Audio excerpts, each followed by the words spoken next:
নমস্কার বন্ধুরা, Tiyasha food house চ্যানেলে নতুন আরেকটা রেসিপিতে সকল বন্ধুদের স্বাগত।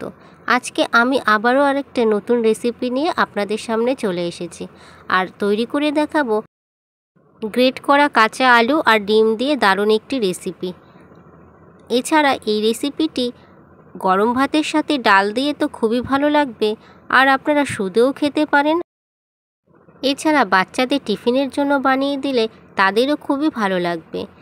আর আশা করছি বন্ধুরা আজকের ভিডিওটি স্কিপ না করে পুরো ভিডিওটি দেখতে থাকুন। তাহলে চলুন বন্ধুরা, এখন মূল রেসিপিতে চলে যাচ্ছি। প্রথমে একটা বোল নিয়েছি একটা আলু আর নিয়েছি একটা গ্রেটার। এবার এই গ্রেটার দিয়ে আলু খুব ভালো করে গ্রেট করে নেব।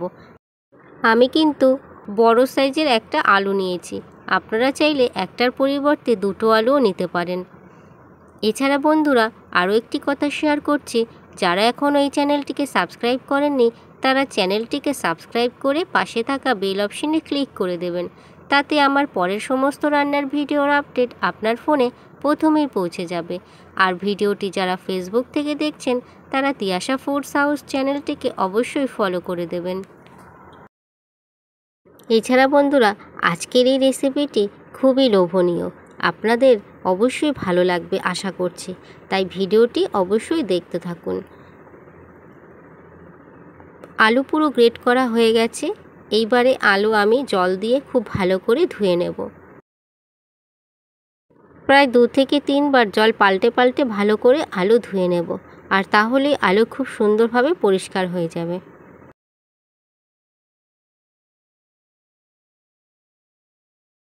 আলু খুব ভালো করে ধুয়ে নিয়েছি।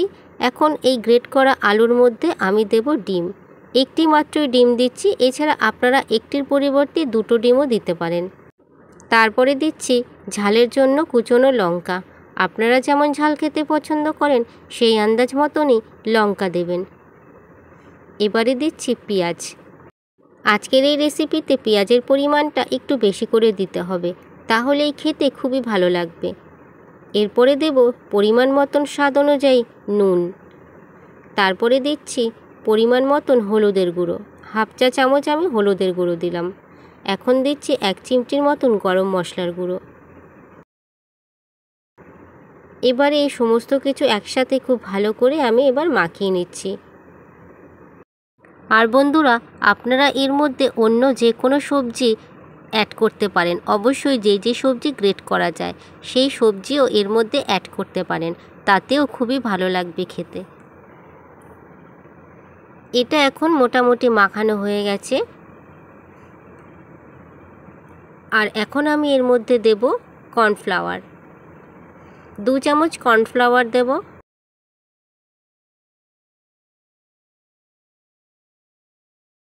কর্নফ্লাওয়ার দিয়ে আবারও খুব ভালো করে একটা চামচ দিয়ে আমি মাখিয়ে নিচ্ছি। এছাড়া বন্ধুরা কর্নফ্লাওয়ারের পরিবর্তে আপনারা বেসনও দিতে পারেন, তাহলেও এটা খুবই ভালো লাগবে খেতে। এবারে আমি একসাথে সব কিছু মাখিয়ে নিয়েছি।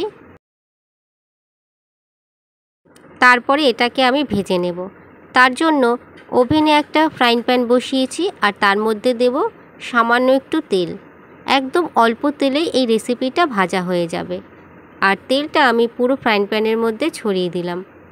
আর তারপর তেল যখন খুব ভালো করে গরম হবে তখন এর মধ্যে আমি আলুর ওই মিশ্রণটি অল্প অল্প করে দিয়ে দেব। মিশ্রণটি দিয়ে একটু চারিদিকে ছড়িয়ে দেব, যাতে একদম মোটাও না হয় আর একদম পাতলাও না হয়। আর আপনারা দেখতেই পাচ্ছেন বন্ধুরা আমি এরকম অল্প অল্প মিশ্রণ নিয়ে হাত দিয়ে একটু ছড়িয়ে দিচ্ছি। এতে দেখতেও ভালো লাগবে আর ভাজাটাও ভালো হবে। একটু পাতলা পাতলা হলে ভাজাটা খুব ভালো হবে আর তাড়াতাড়িও হবে। ফ্রাইং প্যানে দেওয়া হয়ে যাওয়ার পরে 30 সেকেন্ডের মতন প্রথমে আমি ফ্রাই করে নেব। তারপরে একটা ঢাকনা দিয়ে ঢেকে দেব। ঢাকনা দিয়ে আমি 2 মিনিটের জন্য এক পিঠ ঢেকে দেব। আর ঠিক 2 মিনিট পরে আমি ঢাকনাটা উঠিয়ে নেব। তারপরে আমি এইগুলোকে উল্টে দেব। আর দেখতেই পাচ্ছেন বন্ধুরা খুব সুন্দরভাবে উঠে আসছে। এইভাবে এক পিঠ যখন হালকা করে ভাজা হয়ে যাবে তখনই আর এক পিঠ আমি উল্টে দিলাম। আর খুব সুন্দরভাবে উঠেও আসছে, আর ফ্রাইং প্যানের মধ্যে একটুকু লাগছে না। এইভাবেই কয়েকবার উল্টে পাল্টে খুব ভালো করে লাল লাল করে ভেজে নিতে হবে। আর গ্যাসের ফ্লেমটাকে এই সময় মিডিয়ামে রেখে দিতে হবে, তাহলে এই ভাজাটাও ভালো হবে আর মাঝখান থেকে কোনো রকম কাঁচাও থাকবে না। উল্টানোর পরে আরও একবার ঢাকনাটা ঢেকে রেখে দিলাম 2 মিনিটের জন্য। 2 মিনিট পরে আবারও ঢাকনাটা সরিয়ে দিলাম, আর এবারও ঠিক আবার উল্টে দিচ্ছি এগুলোকে। আর দেখতেই পাচ্ছেন বন্ধুরা, ওই পিঠটাও হালকা লাল করে ভাজা হয়ে গেছে। আর ঠিক এরকমভাবেই কয়েকবার উল্টে পাল্টে আমি লালচে লালচে করে এগুলোকে ভেজে নেব, তাহলেই এগুলো একটু মুচমুচেও হবে আর খেতেও খুবই ভালো লাগবে। সবগুলো ভাজা হয়ে গেছে মোটামুটি, এরপরে আমি এইগুলোকে নামিয়ে নেব। এবারে আমি এগুলোকে এক এক করে নামিয়ে নিচ্ছি। আর দেখতেই পেলেন বন্ধুরা, একদম অল্প তেলের মধ্যে এই রেসিপি কিন্তু ভাজা হয়ে গেল। অল্প তেলে ভাজা হলে কি হবে, খেতে কিন্তু দুর্দান্ত স্বাদ হয়েছে এগুলোর। তাহলে বন্ধুরা, আজকের এই রেসিপিটি যদি ভালো লাগে লাইক অবশ্যই করবেন, আর কেমন হয়েছে সে বিষয়েও কমেন্ট করে জানিয়ে দেবেন। রেসিপিটা বন্ধুদের সাথে শেয়ারও করে দেবেন। আর আপনারা অবশ্যই ভালো থাকবেন, সুস্থ থাকবেন। এছাড়া পুরো ভিডিওটি দেখার জন্য অসংখ্য ধন্যবাদ।